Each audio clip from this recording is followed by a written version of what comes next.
My name's Ender Miners, and I'm here to talk today about if shopping hurts or helps. Now, this was done in 2 stages of research, and starting with my level 1 research, I went to the comical. Because one of the best ways to see how society views issues is to see how humor views the issues. And so here I have 2 different examples of comic strips, one of which is talking about the fact that he ordered something online but is devastated. He says, what is this horror when he has to go in person to go and buy it? Now, a lot of us, as weird as this sounds, this is exactly how we feel. When we find out that we don't have the simpleness or the ease of buying something at home, a lot of people panic and just decide it's not worth it. They don't want to go through the effort of going to the store. This one up here is a little less well-known comic strip, but it says, this little piggy went to the market, and this little piggy stayed home and bought it on Amazon. Now, while that sounds ridiculous, because we all know the little piggy story that you play with little kids' feet, that is becoming more and more relevant in this day and age. And then on the bottom right, there's a little frog standing that says, woohoo, free 2-day shipping on orders over 25 flies. See, we all buy in to this idea that if we're going to get a good deal, we may as well go ahead and find better deals online because we can just get it cheaper and sent straight to us.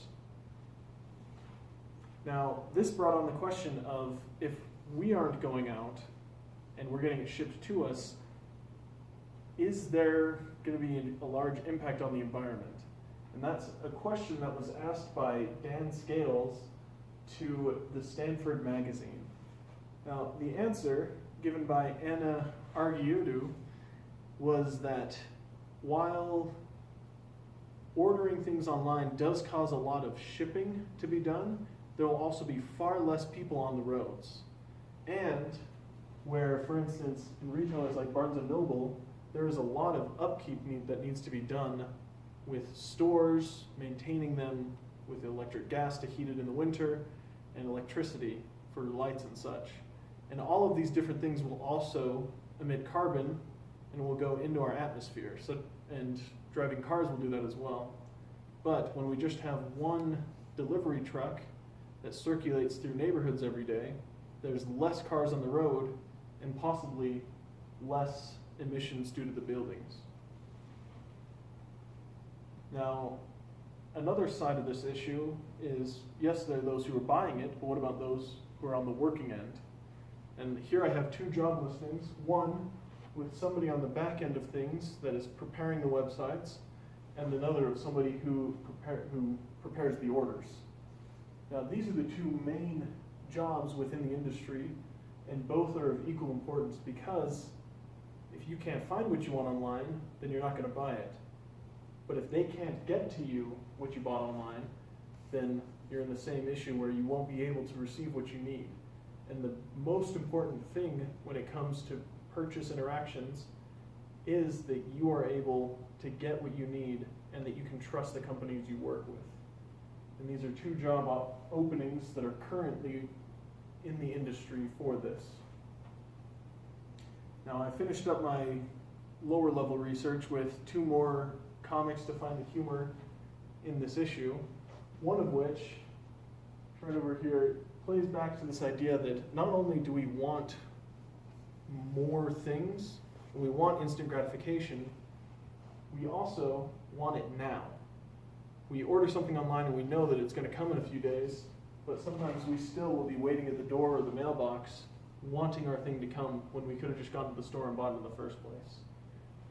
This one up here is pointing out that there's a lack of interaction, and that even though we're buying things online and we're still getting the products we need, we aren't getting the social interactions that we need, either with our loved ones, such as this, it's a husband and wife, or with the store clerks and other people. Now, this leads into my second level research. It goes a little bit deeper, and I started off with a TED Talk by Aparna Mehta, who is a woman who had a practice that I had never even considered. She would buy 10 to 20 items of the exact same item in a different color, try them all on, and then ship back what she didn't want. Now, while some people after I say that think, wow, that's an amazing idea, you can try everything on and send it back free of charge, free returns, she also had that same mentality until her daughter asked, what happens to those things you send back? When she put research into it, she realized that about 50% of all the things sent in are able to be resold, and the rest end up in landfills.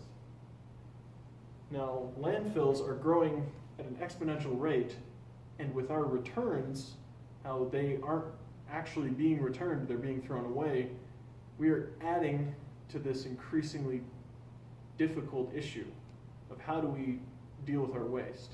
Well, her solution that she gave was have the client or the customers send, instead of back to the company, they find other customers who want their items and send it directly to them, where instead of free returns, it's free forwards. And that way, the landfills aren't growing at as big of a rate, and people are still getting exactly what they want. Now, this issue isn't a new thing, because shopping online is changing the way we view the world in a lot of different ways. And this man, Ankur Kireddy, is an expert in the area. And while researching him, I came up with 10 questions that I would have wanted to ask him regarding this issue of the online shopping and why it can be so detrimental. And one of the most prevalent ones is what I wanted to ask him is, what would you say is going to be the biggest impact on markets if online shopping rates continue to increase at the rates they have been? Because while people are still shopping, online shopping is growing at an exponential rate. The amount of people in 2013 versus 2018 that shopped online during the Christmas season was more than 30 times over that 5-year period.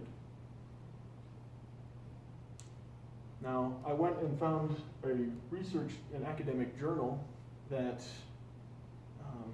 Ankur Kireddy wrote or co-authored, and in reading this, I found that it focused primarily on the habits of buying online and why people buy certain things and why they trust certain vendors. And as I went into this research, I came across a few different issues that I wanted to ask them about. And one of which was, what would be the number one thing to avoid when building trust with those who visit a website? Because they went into a lot into not only the customer side of things, but also the retailer, those who are selling the products, and why they ought to focus on one thing or another. And the number one, the overarching topic that they need to discuss or they need to focus on is building trust with their clients. And speaking of trust, a lot of us trust our clothing, but we spend a lot of money just to clothe ourselves. Well, this woman has created a fabrication where it's purely done through 3D printing technology. And she's created fabrics, and using different filaments has been able to manufacture clothing such as this jacket. And she believes that this is another way that we'll be able to get rid of that clothing waste, that return waste. Because at the end of the day, this is just plastic that you can recycle and reuse in different outfits over and over again. And with the way that 3D printing software is going, she believes that you could be able to start a print before your shower and be able to put on a brand new outfit by the time you're done. Thank you very much.